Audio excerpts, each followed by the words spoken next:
This podcast contains swear words. Hey, creatives. Welcome to Talking Shit with Cheyenne. Funny thing just happened to me. I had left the metronome on when I started recording, and it took me a minute, because I'm dance trained, to realize that I didn't have to do my introduction like this. Hey, it's good to be back. This is episode 51. Okay, sorry about that. Anyway, here we are. Talking Shit with Cheyenne, podcast about making art, making shit up, because hey, that's what we're here to do in many ways. Take care of ourselves, take care of each other, and make shit up. And sometimes they all happen at once. And although I'm coming from the perspective of a performing artist, the themes and issues discussed here apply to all of us, whether you consider yourself an artist or not. And I hope you do consider yourself an artist, because we are all artists making this whole life thing up as we go along. It's quite an improvisation, isn't it? Life is a creative act.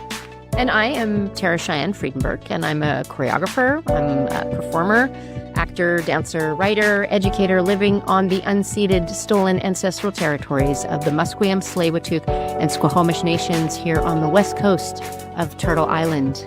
So grateful to be here.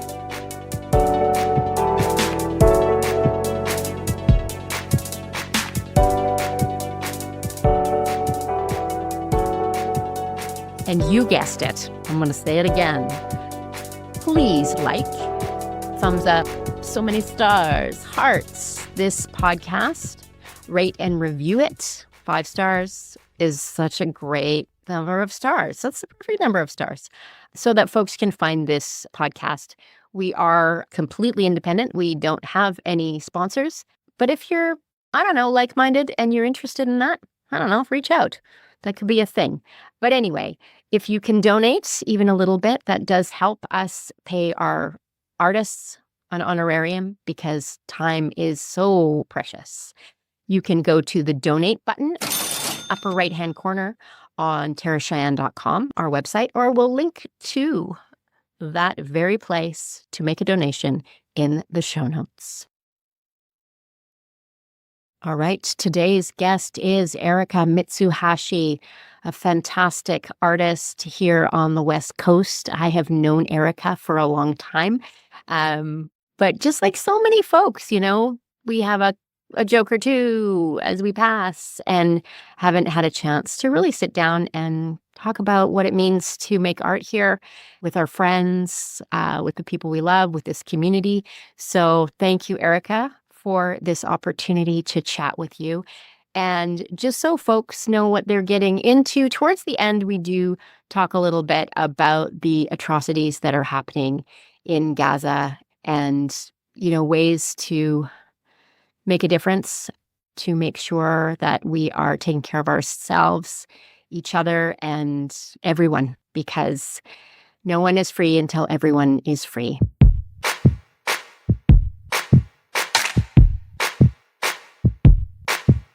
All right, Erika Mitsuhashi, welcome to Talking Shit with Cheyenne. I'm so happy you're here. Been on my list for a while, so I'm glad we finally scheduling. Before we started the interview, we were just talking about how scheduling, sometimes I feel like that's the job I do, is scheduling, and everything else is just for fun. But hey, we're here. How's it going? Erika? You've had shows and you're teaching, you're doing so much. Yeah, it is going super well. I feel like it's all of the things. Alexa and I, so Alexa Martin, long-term collaborators, we're getting ready to go to Finland. That's exciting. Yep. We're taking our show Wherever Ever on the road, and all of that has kind of become very real and concrete. Like, flights are booked, accommodations are booked. So maybe theme of the day is scheduling and admin as labor of love for our art practice. Because once all of that stuff gets done, then the real working is facilitated or something. And anytime I begrudgingly am oh my God, I have to do the scheduling. I'm actually, I love this thing. This is the brushing teeth version of the thing I have to do so that I could have healthy teeth and healthy working life or something. That is great. I'm going to remember that next time I'm bitching about a grant that I'm writing, which I do constantly. My kid's always like, "What's wrong, Mom? Are you writing another grant?" Yeah. But yeah, in the service of making art and performing art, because it really, I mean, I don't know if you've had this experience of being either on stage or about to go on stage. I'm like, holy shit, this is my job. This is excellent. Yeah, I've had that so many times where I kind of like, pinch myself, where I'm like, wow, this is the thing I get to do. And it's so special, and it's so, at times, really fleeting, because we don't get to do it all hours all the time. Mm-hmm. So, yeah, I feel that a lot. And when more and more I love process, I love performing. I don't do it that much these days, or like the frequency of stage time versus time in the studio is really, really different than before the pandemic or like when I was younger. So I've come to love being in the studio, love rehearsing, love talking about people's work, love all the things around it. Yeah.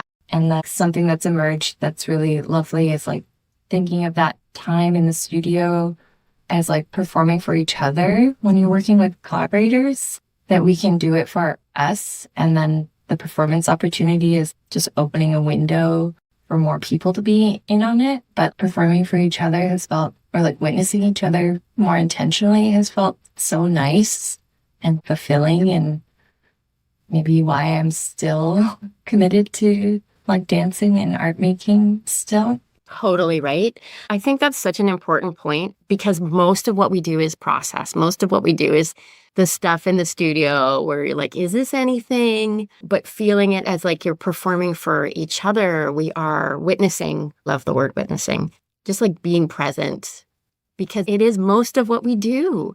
And I feel like if we are really present and really honor that, it does translate to the stage, right? Okay, I've got a lot of questions. I'm going to go back to, how did you end up in this career? Yeah. Okay. I started dance kind of late. Like I started in gymnastics and sports as and then when I was 11, I went through a really intense growth spurt and grew like 6 inches. And oh, wow. I just like spurt up, and gymnastics became super hard. So I told my parents I didn't want to do gym anymore, but I wanted to keep doing the jazz class I was doing once a week as part of gymnastics. And I transitioned out of gym as my main extracurricular activity and started dance, mainly studio competition dance stuff. So jazz, lyrical, hip hop through my teens. And then I started at SFU, actually as a psychology major and a dance minor. After my first year, I knew very deeply and quickly that I wanted committing myself more fully to dance and art making. So I switched majors and I became a dance major. And I feel like my time at SFU was really learning so much about what it means to be a dance maker, and just committed myself 1000% to that trajectory. And out of school, I had a few professional opportunities that were affiliated with folks that either were profs at SFU or alumni, and it was a really hard, achy time for me because all I wanted to do was to be dancing. And I had to work in a restaurant to be the thing that was the sustainable side hustle. And my goal was to have it be that I could transition out of restaurant work and just be working in the arts. That was I make a life goal for myself to do that. It took a really long time, and I was able to do that for a little bit. Yeah. But I feel early part of my career, I wanted to be dancing in other people's work. I wanted to be a dancer. I wanted to be performing. And then there was a subtle shift that I think was like a two-parter. It was being more open to making things and kind of coming to terms with maybe not being able to have a just dancer performer career in Vancouver at that time. And it was a little bit griefy to be like, okay, maybe I'm just not that. Maybe the tracks I've seen folks follow, maybe that's just not for me. Or like maybe I could do something slightly different. And I had to kind of like shift this big identity thing around a bit where I identified as a dancer first, didn't really have, I choreographed and like did composition things in university, a little bit out of university, but there was a big period of just committing to wanting to be a dancer. Right. For other folks. For other folks. Yeah. And then I think in 2016, I like reached a point where I was like, I want to be performing, and how do I make those opportunities happen? Kind of feels like tale as old as time. Tale as old as time. No, I think some peers I've grown up with have felt a bit of that happen. Yep. It's common. Yes. So I started working with my friends and making work, and then allowing my identity to shift towards like, okay, I also make things. I also choreograph. I also really love all the things around presentation, scenography, trying to work with objects. Like a lot of things started to click, and I kind of like stopped pursuing like performance opportunities as my only like output or like only avenue for finding opportunities to perform. Yeah, I worked with dear friends, and some of these like collaborations like blossomed and ended, and then some have like continued since 2016-ish. Yeah. I work on my own things, but I also do a lot of stuff in collaboration with folks like that I really love and trust. And I feel like I have like a little sphere of people that I work with regularly. And then pandemic time was weird. That was weird. Yeah. That was weird. I feel like I went through another light identity crisis of like, okay, what do I make? What am I curious about?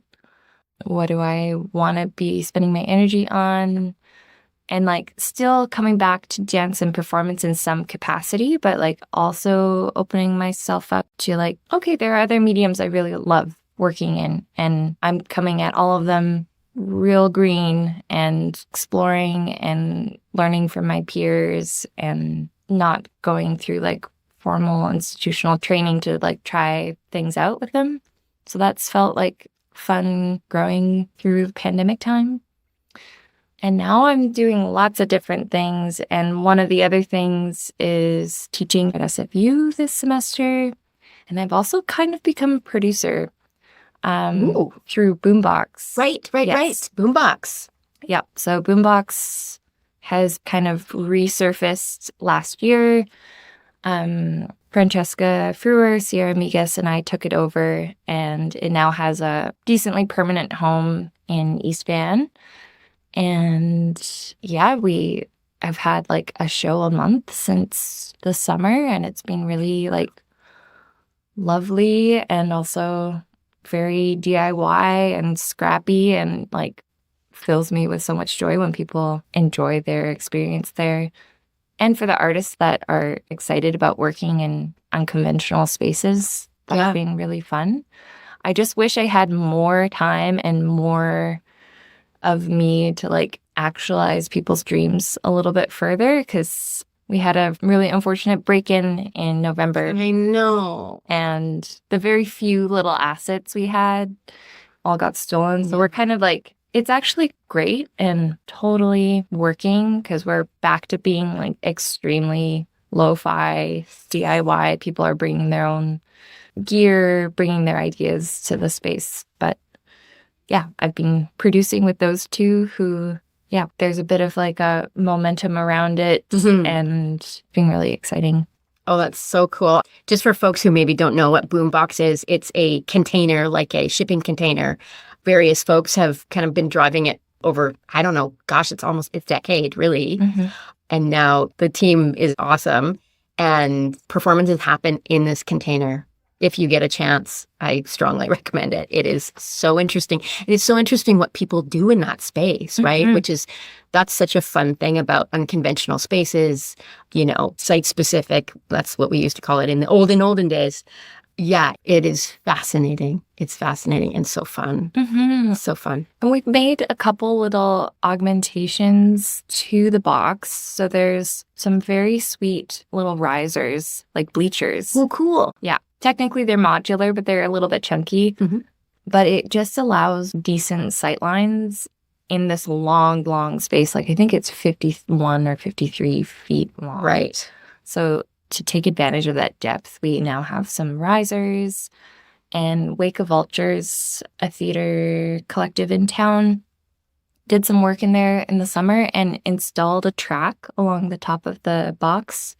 So we can hang a projector mount. We can hang things off the ceiling in a more structured safe way. Yeah. So there's little things along the way that we're improving. Yeah. And while also letting it be really messy, dirty, scrappy.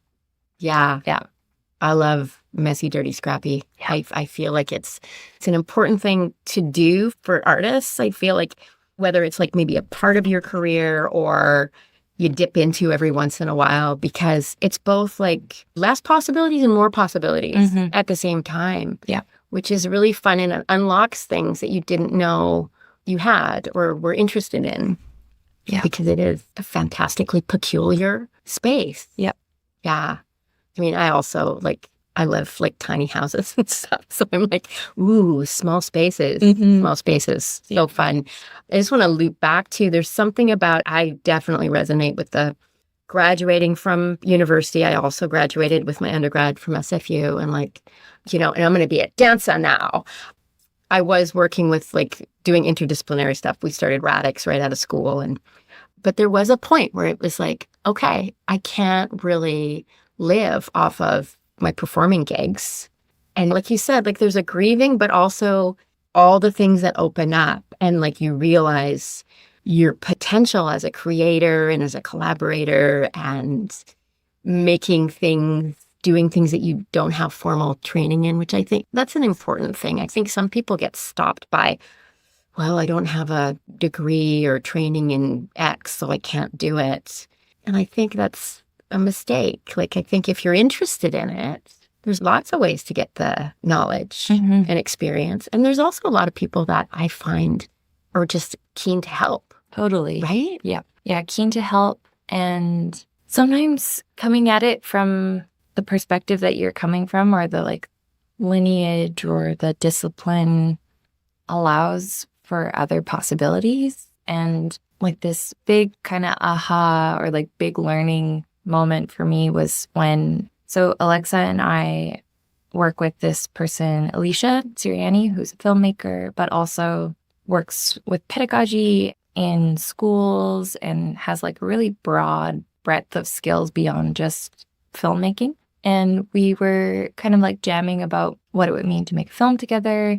And Alicia's approach to handling cameras is very embodied and was using the language of dance and choreography in a way that I was okay, we're all thinking about things through our bodies and thinking about providing Alicia with scores for how we would capture something was so exciting to her. And for her to offer the camera as an extension of the body was super exciting, because we had this process where anyone could pick up the camera to do the capturing. It wasn't just Alicia. She's really not, or she finds a way for it to be super inclusive, or if anyone's curious about how something works, she's ready to offer her skills, perspective, offerings about how to be with it. And I feel that meeting was so amazing, and maybe wouldn't have happened if I was oh, okay, if I want to make film, I gotta go at it in this way, or I need to go to film school if I'm going to be like messing around with film, or like if I want to make media art. Like, so it felt really great. And now I'm throwing filmmaker around on my Shit, yeah. CV. Yeah. As you're talking, like, isn't that like the gatekeepers and the patriarchy, colonial bullshit? Yeah. Yeah. I have so many opinions, especially in general, as we all know, but about equipment and technology.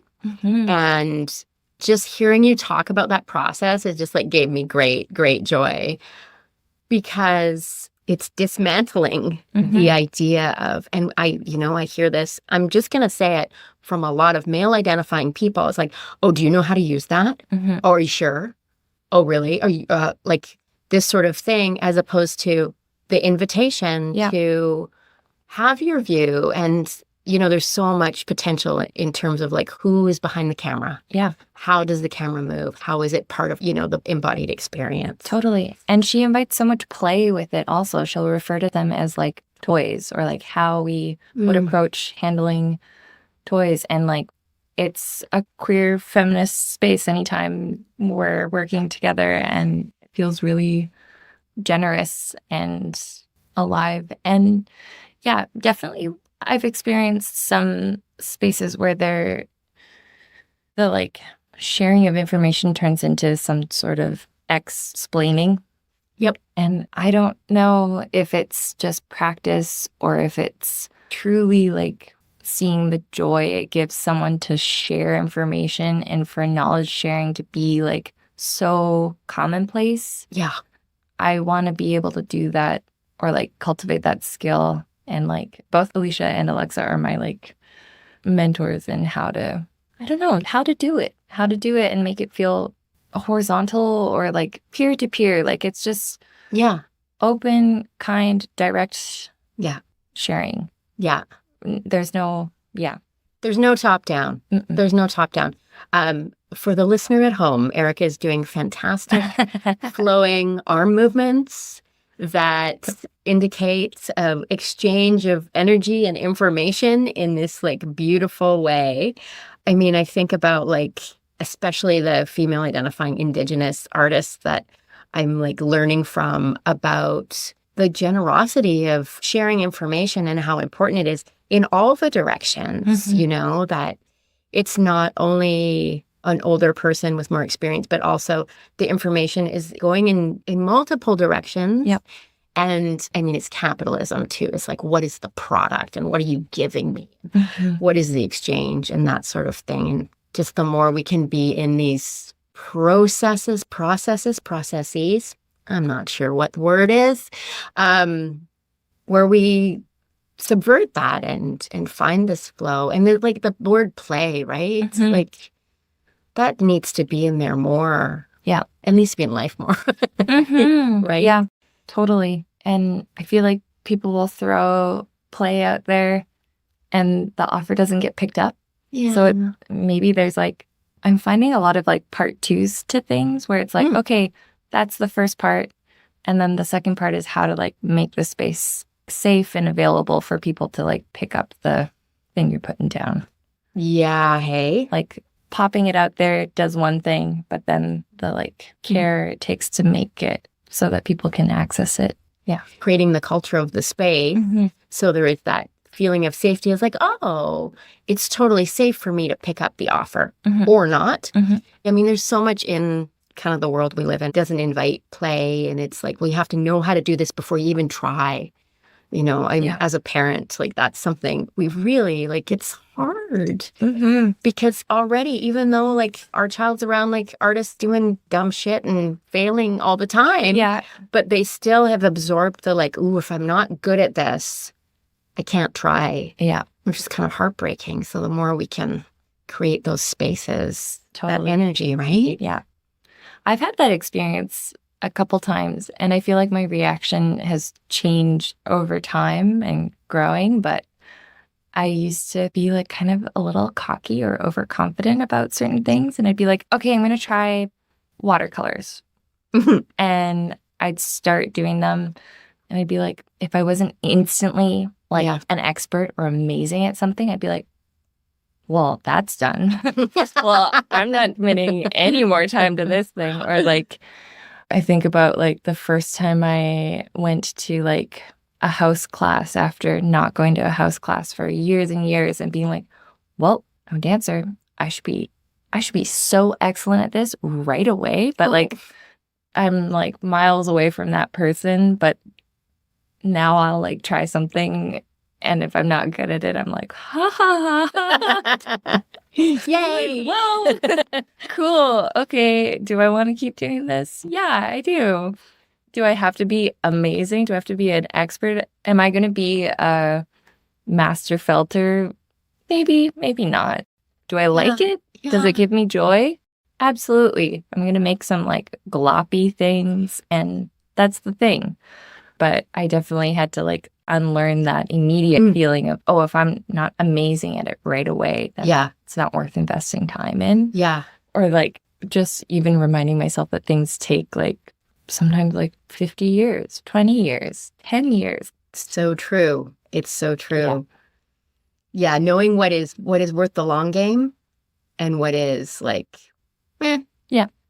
How old were you when it transitioned? I'm thinking about my child. You know, I want to say, like, You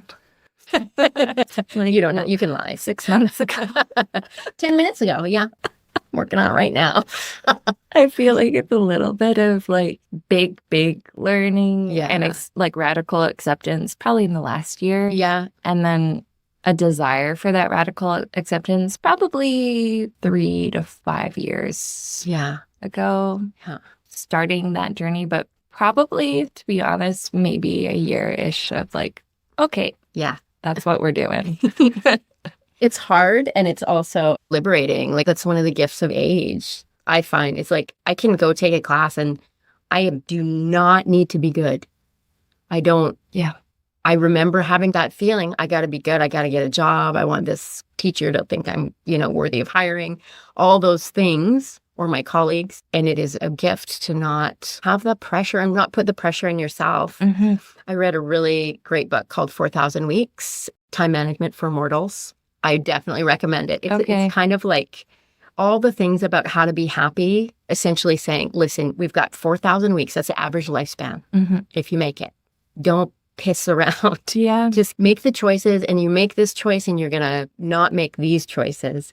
But one of the things that gets talked about is having hobbies that you're not particularly good at, but you really like. Mm-hmm. Totally. And I think we need more permission to, try felting. And so what? If it turns out great, maybe it's going to be something else that's you didn't expect. Oh man, I have like 3 things I want to say or like remember to say. One thing is, as you're talking about like having these beautiful hobbies that you're not necessarily like amazing at or like that just give you pleasure and are satisfying. I have had to commit myself to not turn every hobby into some sort of monetizing or into my art practice. That's hard. Yes. That has been a fun life project to be like, okay, I'm doing this just because I like it, not because it has to be in my art practice. It's the felting turned into definitely something I explored a lot during COVID, and it made its way into 1 or 2 things I did, but I was like, and I also just like it, and it doesn't have to be, not everything is my art practice. Some things are just life. Some things are just for you. Yeah. So yeah, that was something I wanted to share that I'm working on. Yeah. Now I want to see your felting. Now I'm really curious. They're pretty fun. They were pretty intuitive. Cool. I made these like little kind of alien creatures and little gemstone You things. have some at Ziyian's. Did you have some at Ziyian's? I did, yeah. At Morrow. Okay. Yeah. I made like cacti. I made they were so just like lots of tiny little things. And I like gifted a bunch. I have a friend who was like, I just like to put it in my pocket and just like squeeze it. And I was like, yeah, like a sensory little thing. And I was like, awesome. Aw. That was one thing.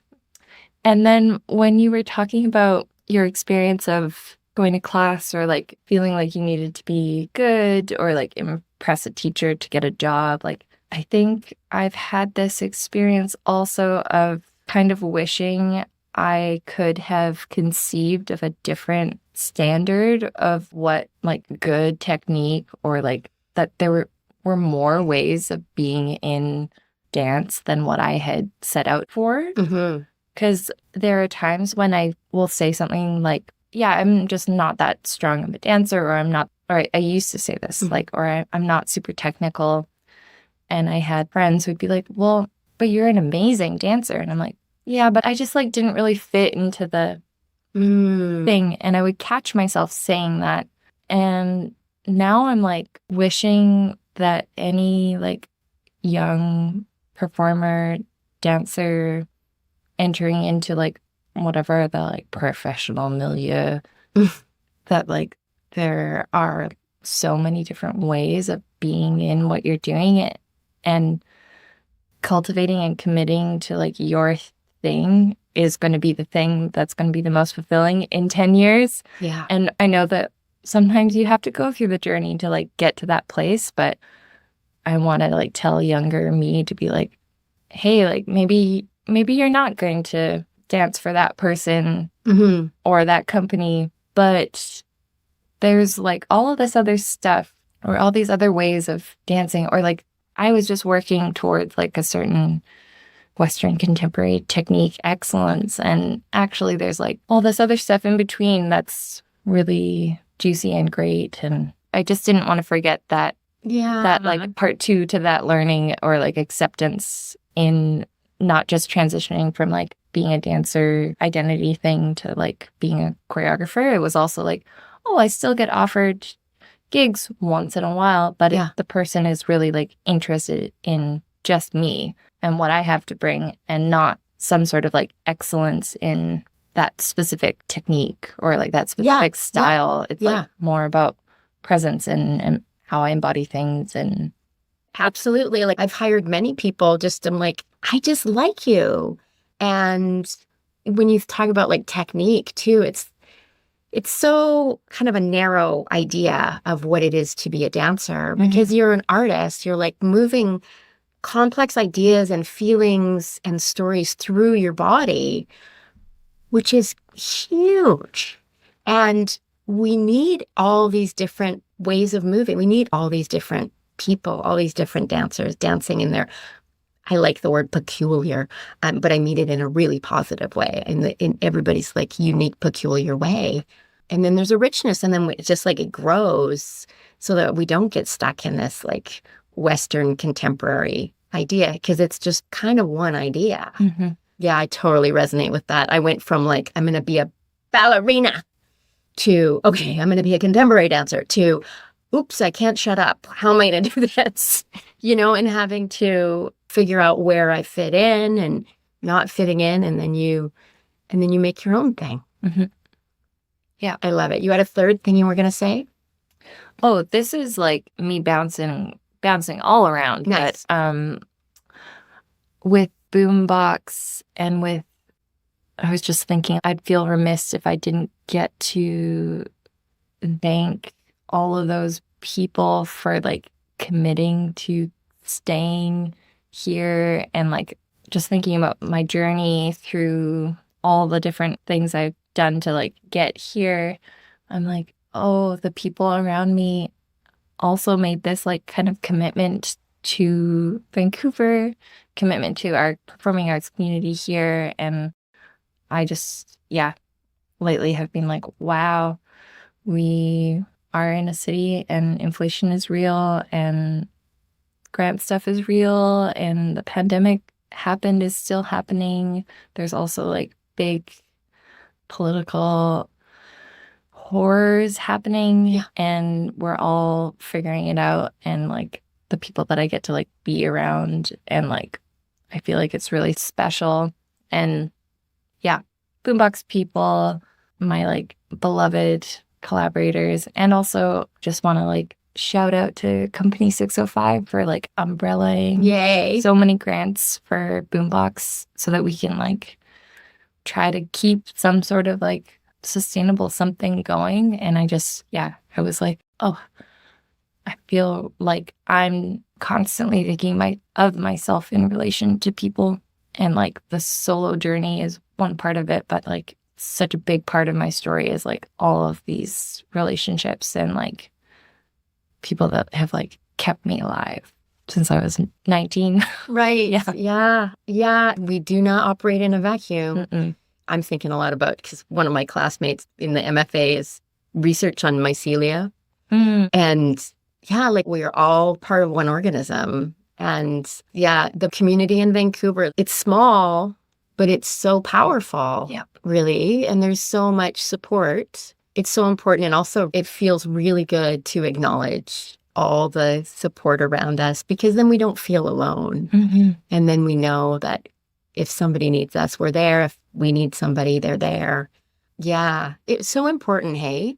And it is also is like a subversive way of being, because we're this, capitalism, this like individual thing, like, oh, you just got to go out there and get your shit together and figure it out. Yeah. And that's actually not how it works. Yeah. Yeah. Mm-hmm. Well, I'm so glad you're here. I'm so glad you're in Vancouver. Thank you. Yeah. I also, like, when I think about leaving Vancouver, which I've tried to over the years a couple times, I'm just like, damn, it's hard to live here for various reasons, inflation. But it's the community. It's the people that we get to make art with and share our, ups and downs and ins and outs. And yeah, I too, because I'm at Progress Lab. It's 605 as well. I just shout out to Progress Lab, all the companies there. That it's just like it's this ecosystem that does, I think, reverberate out into the community. Totally. Yeah. I have two last questions. Yes. They're not my last questions, but they're all we have time for. Is there something I should have asked you but didn't, or something you wanted to talk about but I didn't? Open up that topic. I feel like I had those three things pop into my mind and I said them. I am currently grappling with what it means to make art, present art, continue to work and exist while there's like terrible things happening in Palestine and Gaza. And I'm trying to be open to talking about that. Yeah. As a person alongside being an artist. Yeah. So I don't know if you necessarily need to ask me a question about it, but is there something, this is what always pops into my mind, because I think it is, like, we have to talk about decolonization urgently here on this land, this stolen land too, all over the world. Mm-hmm. Yes. Is there something, like for me, I'm like, what can I do? What are my actions? Mm-hmm. Is there something that you're finding you can put that energy or places that is helping?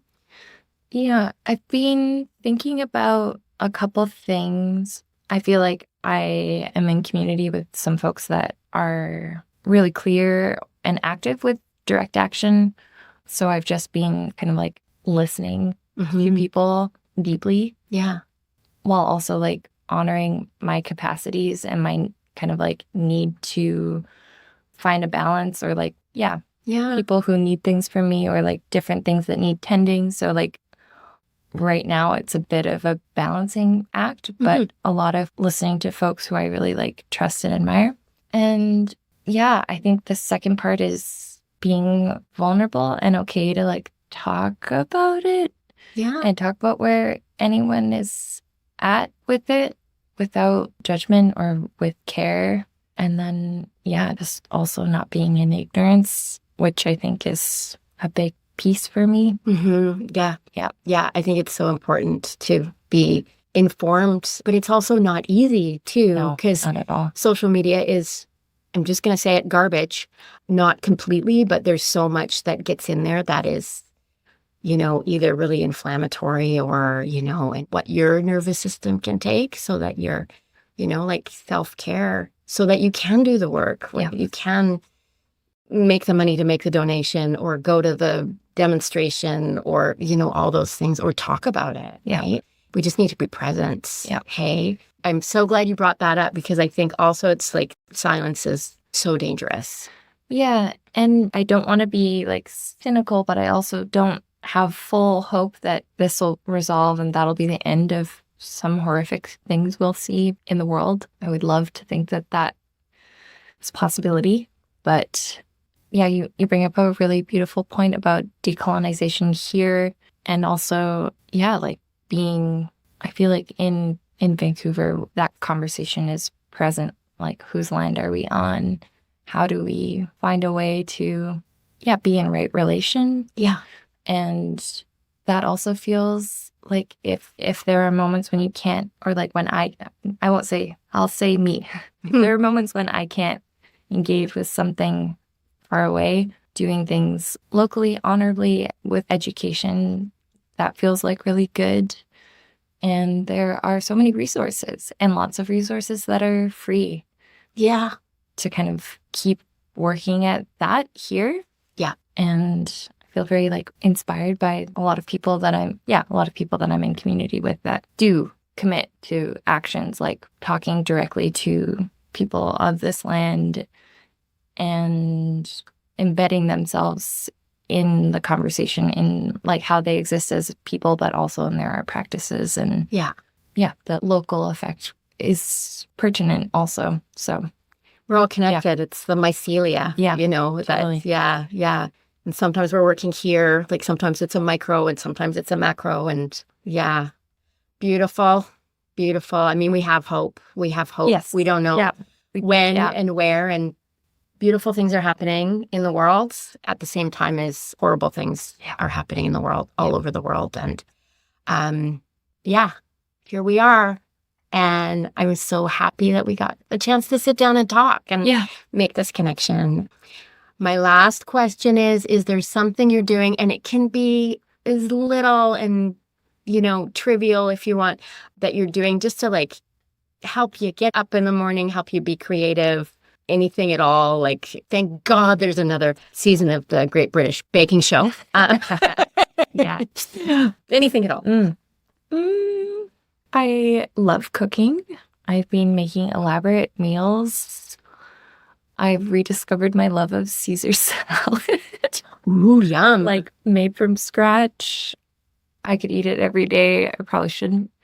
Or not even shouldn't. I would eat it every day. I think Caesar salad is a good thing to eat every day. Yeah. And I'm going to be asking you for the recipe. Yep. Lately, just like moving things around my apartment a little bit feels like compositional. Mm-hmm. And I know that Rick Rubin talks about that a little bit. I heard it in a podcast, but I've been meaning to like read the book. My partner's reading the book. Yeah. It sounds really good. It sounds really beautiful. And I've been thinking about that a little bit. It's like, okay, I need a little refresh. I like tried putting my bed on a diagonal. Oh. I was like, who lives here? Does an artist live here? And my friends saw it. My friends came over and they were like, okay. So stuff like that, just like moving things around, like feeling how a space feels, and it being my domestic space feels really like accessible. Other thing that gives me so much joy is I have a shared little studio now with a couple friends, and it just feels like a clubhouse, and it feels like I can take on any task when I'm working side by side with someone. So that's been very, very sweet. Oh, those are really good. Mm-hmm. Those are really good. I had a therapist once who every time I went to her office, she had moved the furniture around. She's like, the only constant is change. Mm-hmm. So I do it before it happens. I thought, I was like, oh, that's good as a practice. Yeah.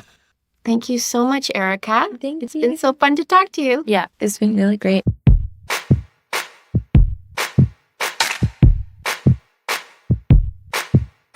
And that is a wrap, as it were. Thank you so much, Erika. And thank you, listeners, for tuning in once again, or maybe for the first time. I don't know. Wonderful to have your ears, or maybe your eyes, if you do want a transcript of any of our podcasts. Please reach out. I know that some of the AI hoo-ha just does it, but we can also do one that's correct. You know how AI isn't necessarily... Anyway, you don't need my opinions about AI, or do you? But anyway, please get in touch. We're on Instagram at TerraCheyenneTCP, Facebook, Tara Cheyenne Performance, and you can email. That's cool. info@taracheyenne.com. And go to our website. taracheyenne.com is our website, and you can find out about shows coming up, because there's some shows coming up around the province. And we'd love to see you there. Yeah, that's what we do. Talking Shit with Tara Cheyenne is a project of Tara Cheyenne Performance, produced, edited with original music by Mark Stewart. You can get in touch with Mark at markstewartmusic.com. And I shall leave you today with a quotation from writer Jeannie Desmond Harris on how to divide your to-do list. I started dividing my to-do list into 1, things I have to do, 2, things I want to do, and 3, things other people want me to do. Life-changing. I often don't get to number 3, and I finally realized this is what it means to have boundaries. And with that, I'll see you next time. Keep making shit up. Keep taking care of each other. Keep taking care of yourself. And see you next time.